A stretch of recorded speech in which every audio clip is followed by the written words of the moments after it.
믿음 좋은 부자가 문제를 푸는 방식, 믿음 좋은 부자가 문제를 푸는 방식이란 제목으로 하나님 말씀 증거하도록 하겠습니다. 오늘 기도에 관해서 살필 건데 무엇을 기도하시겠습니까? 우리가 기도하기 전에 먼저 하는 게 있죠. 기도의 영을 부어 주십시오. 물론 성령 충만함을 달라고 기도하는 거죠. 기도가 되게 해 주십시오. 기도가 잘 안 되니까 기도가 나오게 해 주세요. 또는 기도의 길이 열리게 해 주십시오. 이렇게 기도하는데 사실 기도의 길을 여는 기도가 있습니다. 그리고 이제 본질로서의 기도가 있고, 저는 이게 두 가지로 나눌 수 있다고 생각하는데 총 5가지로 한번 살펴볼게요.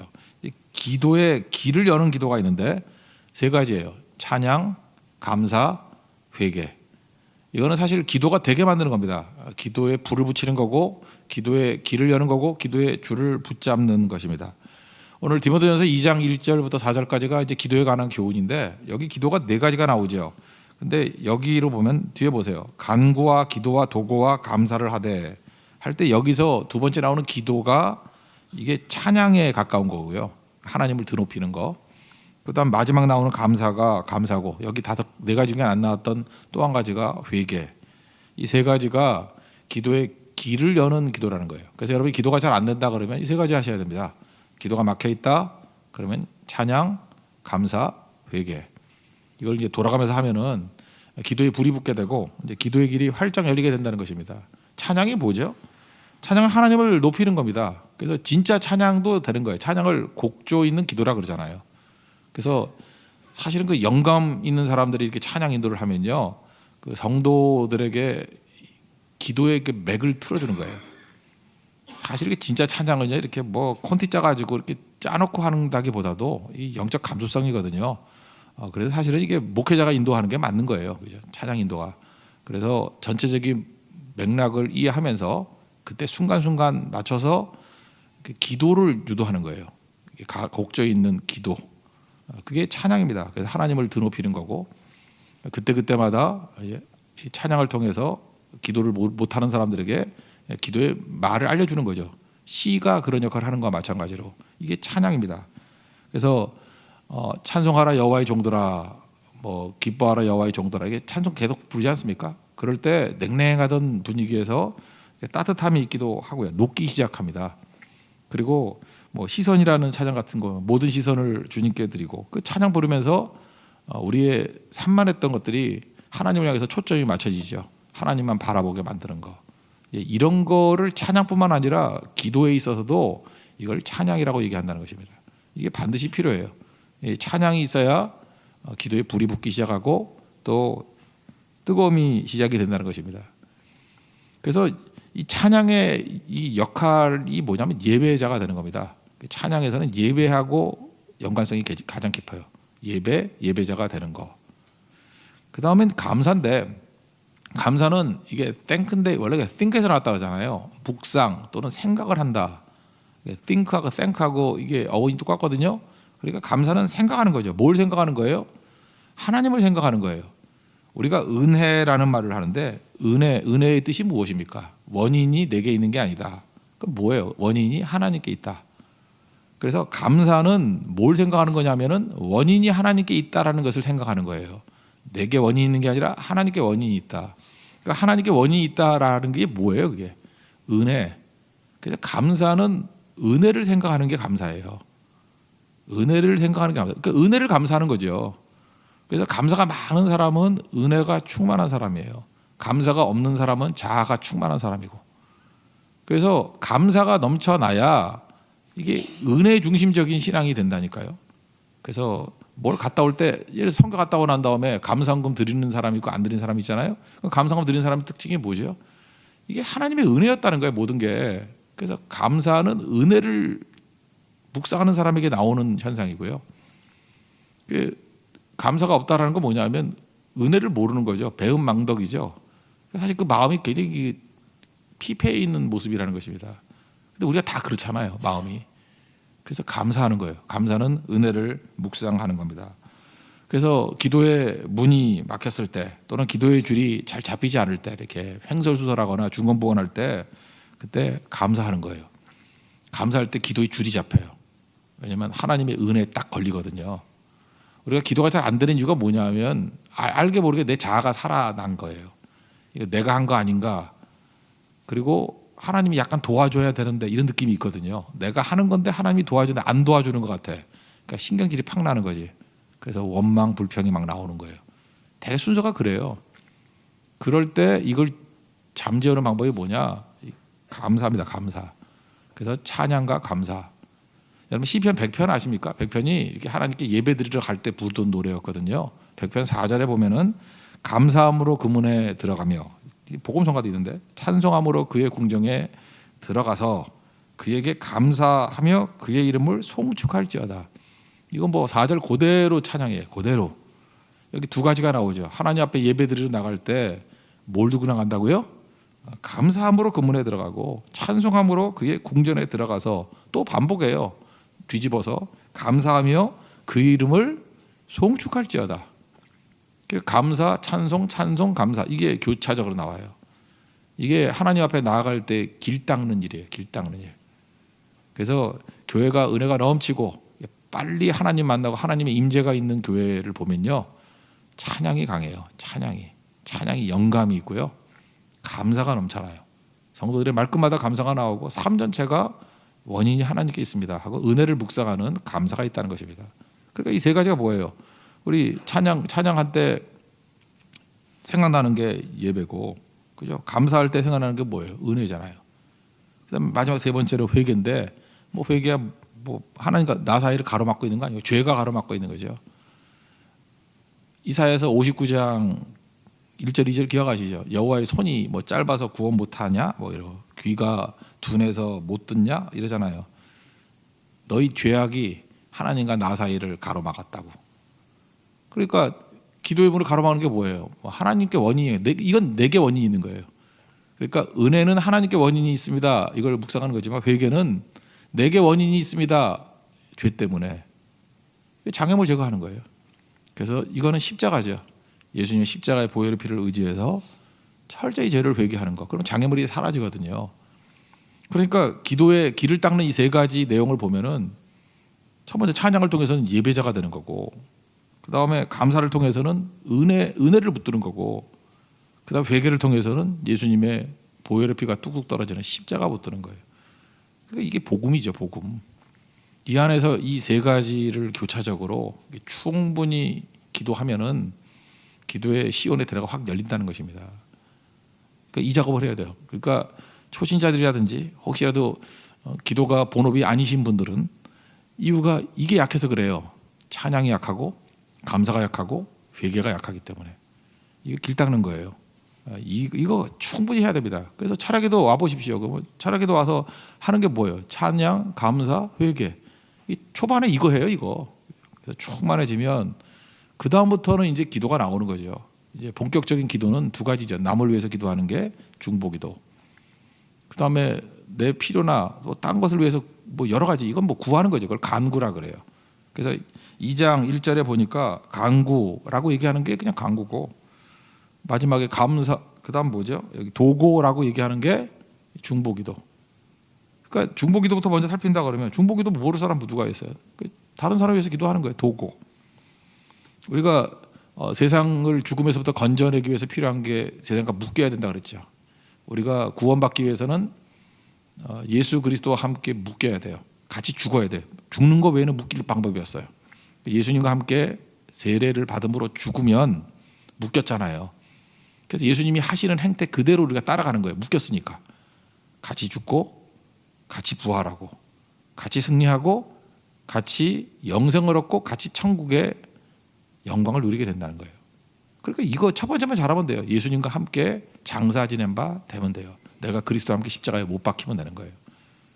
마찬가지로 세상을 구원하기 위해서 내 안에 예수님이 계시잖아요. 우리가 세상을 향해 살 일이 뭐죠? 세상과 묶이는 거예요. 세상과 내가 이렇게 하나됨으로 묶여야 되는 건데, 그것도 마찬가지입니다. 예수님이 이게 죽으심으로 묶였던 것과 마찬가지로 우리도 세상을 위해서 죽으러 들어가는 거예요. 희생하러 들어가고 섬기러 들어가는 거예요. 낮아지면 묶인다 그랬죠. 뭐 예를 들어서 비 올 때 꼭 해보세요. 비 맞고 가는 사람과 하나 될 수 있는 방법, 같이 비 맞는 거예요. 혹시 머리 민 사람이 있으면 암투병하면서, 그러면 옆에 있는 사람 같이 밀어주면 하나 되는 거예요, 무조건. 그 드라마 남자친구 얘기를 했죠. 뭐 송혜교가 맨발로 가면은 또 그 남자친구 이름도 잊어버렸네. 박보검인가? 예. 거기도 같이 맨발로 가면 되는 거예요. 그럼 하나 되는 거죠. 중보기도가 그렇게 하는 거예요. 그들과 하나로 묶이는 거예요. 묶이면은 예수님께서 우리를 도와주셨듯이 우리도 그를 위해서 도와야 되는데 그들이 할지 모르는 게 기도거든요. 성령도 우리가 기도 못할 때 도와준다 그러잖아요. 로마서 8장 26절에 우리가 얼마나 멍청한지 마땅히 뭘 구해야 될지도 모른대. 그래서 성령께서 막 탄식하면서 이거 어떡하나 하면서 우리 위해서 친히 간구해 주신답니다. 그럼 우리도 그 사람에게 있어도 보혜사가 되는 거예요.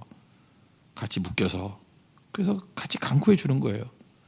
그게 중보기도입니다. 그게 도고.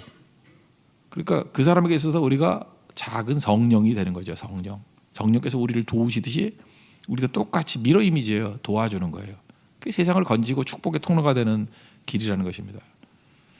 대개 이 중보기도 하면은 자기도 하나님 앞에 충만해지는 거죠.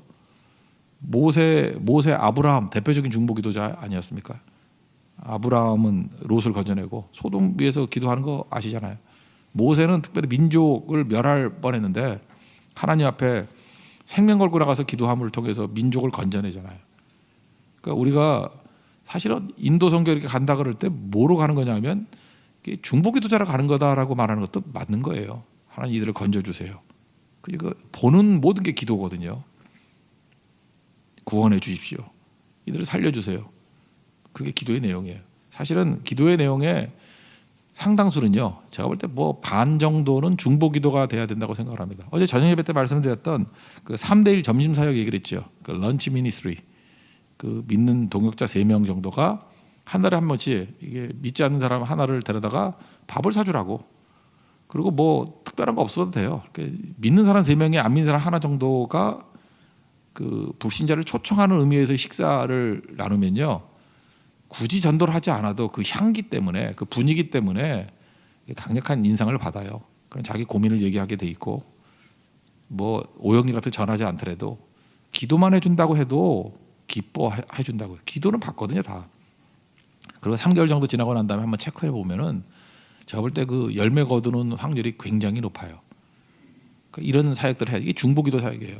3대1 점심 사역도 사실은 중보기도 사역하고 같다라는 것입니다. 하나님 앞에서 여러분들 이런 일을 잘 감당해서 영혼들을 건져낼 수 있는 우리 믿음의 종 되기를 바랍니다.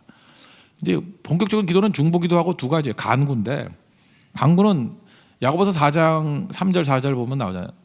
그 4장 2절에 보면은 뒷부분에 너희가 얻지 못하면 구하지 아니하미요 할 때 이게 간구거든요. 너희가 얻지 못하면 구하지 아니하미요. 근데 3절에 단서가 있어요. 구하여도 받지 못하면 정욕으로 쓰려고 잘못 구함이니라. 여기서 잘못 구한다. 정욕으로 쓰려고 잘못 구한다. 여기서 우리가 알 수 있는 게 뭐냐면은 이 간구는요. 약간 위험한 기도일 수 있다라는 거예요.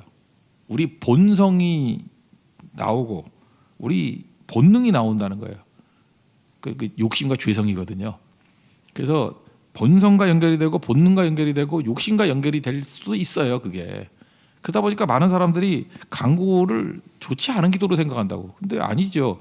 간구가 없다 그러면 기도도 아니죠. 사실 기도가 간구는 마찬가지지. 그래서 뭘 구하는 거는 하지 말라고 하는 식으로 생각하는 분들도 있어. 너무 도덕주의자들이. 그 바보죠. 간구가 없으면 무슨 기도겠어요, 이게. 이거는 너무 이론적으로 생각하지 말고요. 그 잠깐 학자들한테 너무 영향을 받아서 그래요.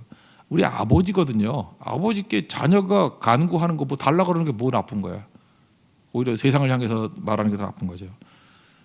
내용이 자기 욕심대로 구하지 않는 것이 되기 위해서는 말만 살짝 바꾸세요. 말만 바꾸면은 우리가 그 오염에서 벗어날 수 있어요. 잘못된 길로 나가다가 돌아올 수 있어요. 축복을 구하십시오. 우리 하나님의 축복 없이 살 수 없죠. 모든 것을 하나님의 축복으로 구하라고요. 예를 들어서 내가 죄를 져요.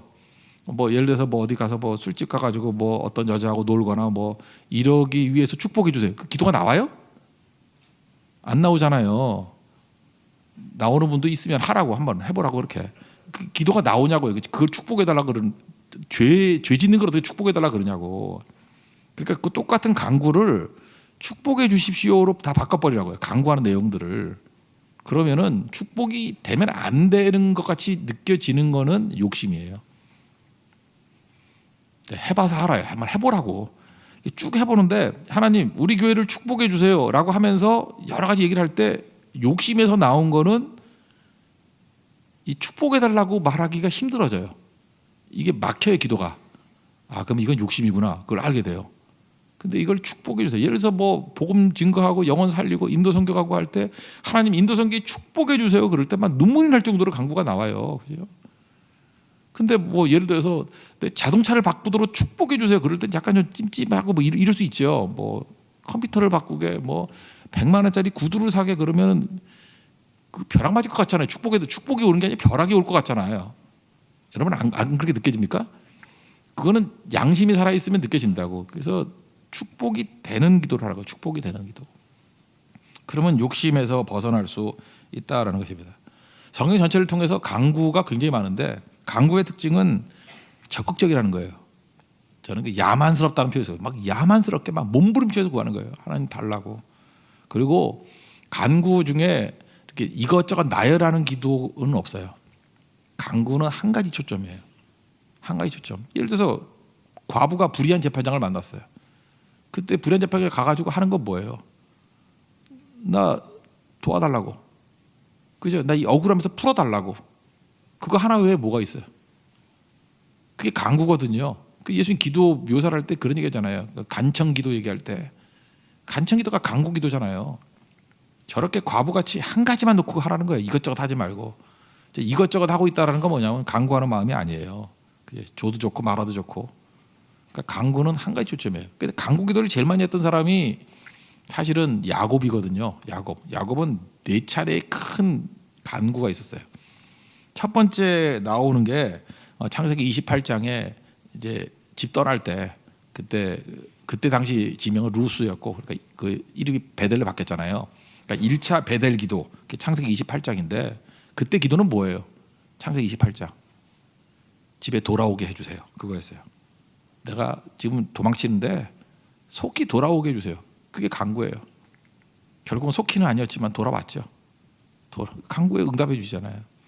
두 번째가 야복 강가에서 창세기 32장에 그때는 돌아올 때인데 형 에서가 400명 끌고 온대요. 두려움을 향해서 기도하잖아요. 에서로부터 나를 건져주세요. 그거 아니었어요? 응답 받잖아요. 33장 가면은 뭐 껴안고 막 그러잖아요. 그 다음에 세 번째는 2차 베델 기도라 그러는데 35장에 나와요. 그 딸 디나가 예뻤는가 봐. 그래서 뭐 세겜한테 겁탈당하고 이러니까 그 아들놈이 2번, 3번 시므온하고 레위가 가서 막 다 죽여버리잖아요. 그리고 이제 그 원주민이 와서 이제 생명의 위기에 처한 거 아니에요. 그래서 그냥 너무 두려워서 일어나 베델로 올라가자. 그러고 생명 걸고 거기서 기도하잖아요. 생명 걸고. 그때는 뭐예요? 이 가나안 원주민들의 공격으로부터 우리를 보호해 주세요. 보호해 주셨죠. 하나님께서 그 주변에 두려움을 줬다 그랬어요. 이유도 몰라요. 그냥 두려워서 놔뒀어요. 이 간구예요, 간구. 그리고 네 번째 간구가 뭐냐면 그 46장에 나오는데 브엘세바에서 기도인데 맹세 우물 거기서 기도를 하는데 기도의 내용이 뭐냐? 이제 애굽에 가요. 요셉이 있다 그래서 갈 때 마지막 기도예요. 하나님 언약대로 돌아오게 해주세요. 이 46장의 기도 때문에 이스라엘 백성들이 다시 돌아오게 되는 거잖아요. 굉장히 중요한 기도 아니에요? 이게 간구라고. 430년 지나고 난 다음에 돌아온 근거가 46장의 기도에도 있다고요. 하나님 언약대로 언약이지만 언약이 이루어지게 해 주십시오. 돌아오게 해 주십시오. 야곱은 기도의 사람이에요. 다 간구. 이 간구가 다 이루어지지 않습니까? 그래서 우리가 뭘 믿어야 되냐면 우리 지금 병참이 다 돼 있는 거 아니고 뭐 부족하게 살잖아요. 여러분 뭐 사업을 해도 그렇고 뭐 공부를 해도 그렇고 살아가는 게 우리가 다 준비 안 돼 있잖아요. 근데 하나님께서 우리에게 기도를 주셨어요. 간구를. 그래서 구하면 주셔요. 그죠? 우리 얻지 못하면 구하지 아니하기 때문이라고. 그래서 이번에도 일본 인도 가가지고 부족한 것이 많을 건데 그때마다 구할 거예요.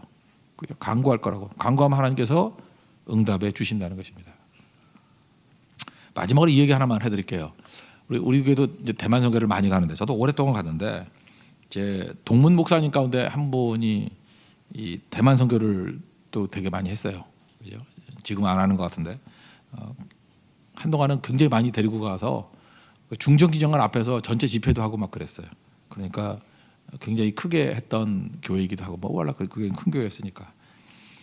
그러다 보니까 이제 거기는 이제 뭐 섭외하고 이렇게 많이 만나니까 거기는 그 같이 만났던 사람 가운데 대만에 재벌쯤 되는 분을 만났대요.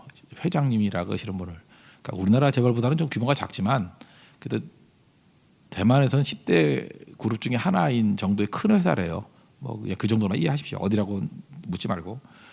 거기 회장님하고 아들 부부가 왔대요. 아들하고 며느리. 근데 인상이 어떠냐면 대만에도 이렇게 믿음 좋은 사람들이 있구나라고 느낄 정도로 정말 믿음이 좋더라는 거예요. 그죠? 이렇게 신앙의 향기가 막 풍겨나는 모습.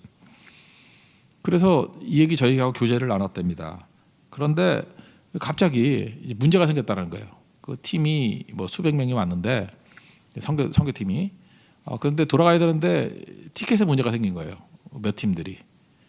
그때가 어느 때냐면 저도 그때 뭐 많이 갈 때는 한 500명, 600명 데리고 대만 선교 갈 때였어요. 근데 그때는 우리나라하고 대만하고 단교가 돼가지고요.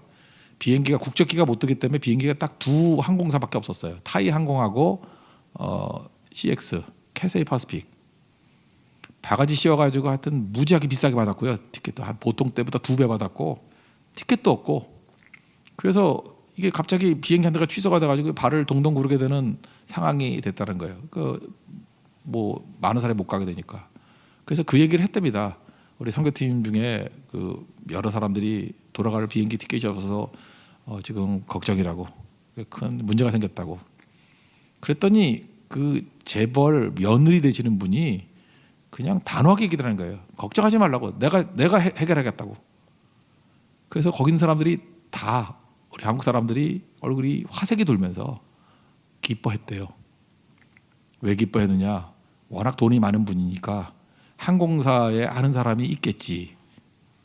두 번째, 혹시 그거 아니면은 돈이 많으니까 전세기 띄워가지고 보내주려는가 보다. 이렇게 생각을 했다는 거예요. 돈이 많으니까. 근데 너무 자신 있게 내가 책임지고 해결해 줄게요. 그러더니만 그때가 길거리였는데 사거리에서 무릎을 꿇고 통성기도하기 시작하더라는 거예요. 하나님, 한국 사람들이 비행기 티켓이 없다는데 이끌어 주시고, 하여튼 그래서 이 목사님도 얼떨결에 자기도 같이 무릎 꿇고 기도하고, 그러니까 목사 기도하니까 뭐 젊은이들도 같이 기도했겠죠. 그래서 길거리 기도회가 됐대요. 다 생략하고 비행기 티켓 얻었대요. 근데 이때 목사님이 무지무지하게 부끄러움을 느꼈다라는 거예요. 자기가 부잣집 아줌마, 부잣집 아저씨를 만났더니 돈밖에 생각이 안 나는 거예요. 그죠? 지금 생각해 보세요. 내가 문제를 해결해 줄게. 당연히 돈으로 해결할 줄 알았죠. 당연히 영향력을 해결할 줄 알았죠. 근데 믿음 좋은 부자가 문제를 어떻게 풀어요? 속임수죠. 믿음 좋은 부자도 기도로 푸는 거예요. 하나님이 도와주시는 거죠. 하나님이. 이 얘기는 우리에게 돈이 얼마나 우리에게 장애가 되는지를 알아야 된다고요. 돈이 많아지면요, 기도해야 될 문제를 돈으로 풀어요. 자꾸만. 그래서 결국은 우리가 무력한 자가 되도록 만드는 거예요. 돈은 사용개념입니다. 하나님이 도우시는 거예요. 매 순간마다 깨어있는 기도가 있는 하나님 백성 되길 바랍니다. 만약에 여러분들이 기도를 못하게 만든다 그러면 마귀가 주는 돈이 있을 수도 있어. 돈을 썩어 빠지게 줘가지고 강구가 없는 인생을 만들어서 결국 마귀의 종노릇하게 만들 수 있다는 것입니다. 절대로 속으면 안 된다는 거예요. 그래서 교회에서도 항상 이 감을 잡아야 되는데, 돈 때문에 기도가 줄어든다, 이거 굉장히 경고를 올려야 돼요. 위험한 겁니다. 그럴 땐 돈을 십자가에 못 박고 돈 없이 일하는 법을 배워야 돼요. 그리고 기도하는 거예요. 그래서 하나님이 채워주시는 것, 하나님이 이끄시는 것, 하나님께서 승리를 주시는 것들을 체험하는 것, 그런 그릇이 됐을 때 다시금은 돈을 십자가에 못 박은 거, 어차피 못 박아도 없어진 거 아니니까 다시 뽑아가지고 그 돈을 쓰기 시작하면은 피 묻은 돈이 되니까, 피 묻은 돈이 영혼을 살릴 수 있고 하나님의 나라 확장에 쓰임받을 수 있다고 생각을 합니다. 여러분, 강구가 있는 믿음의 종 되기를 바랍니다. 강구가 타락하지 않기 위해서는 축복을 구하라고요. 축복으로. 다시 한번 정리하겠습니다. 우리가 기도의 길을 여는 게 뭐가 있다 그랬어요? 찬양, 예배와 관계돼 있고, 감사, 이건 은혜를 생각하는 거고, 회개, 이건 십자가를 붙드는 거죠. 이걸 통해서 기도의 길을 활짝 열고, 기도의 내용은 다른 사람을 위해서 기도하는 도구, 중보기도, 그다음에 내가 구하는 것들, 간구, 이 두 가지로 있는데 중보기도를 통해서 세상을 구원하는 거예요. 중보기도가 우리의 사명이고 사역입니다. 그리고 간구, 이것도 포함된 거지만 하나님이 주시는 거예요. 너희가 얻지 못하면 구하지 아니하기 때문이다. 근데 욕심으로 구하거든요. 위험해요. 그래서 우리가 구하는 것들을 다 축복의 형태로 구하십시오. 축복의 형태로. 그러면은 욕심으로부터 상당수 걸러낼 수 있습니다. 그래서 하나님의 뜻대로 구하는 기도가 될 수 있다라는 거예요. 기도에서 풍성한 자 되고 얻고 승리할 수 있는 우리 하나님의 거룩한 종 되기를 축원합니다. 예. 자리에서 일어나겠습니다. 우리 함께 기도에 찬양하겠습니다.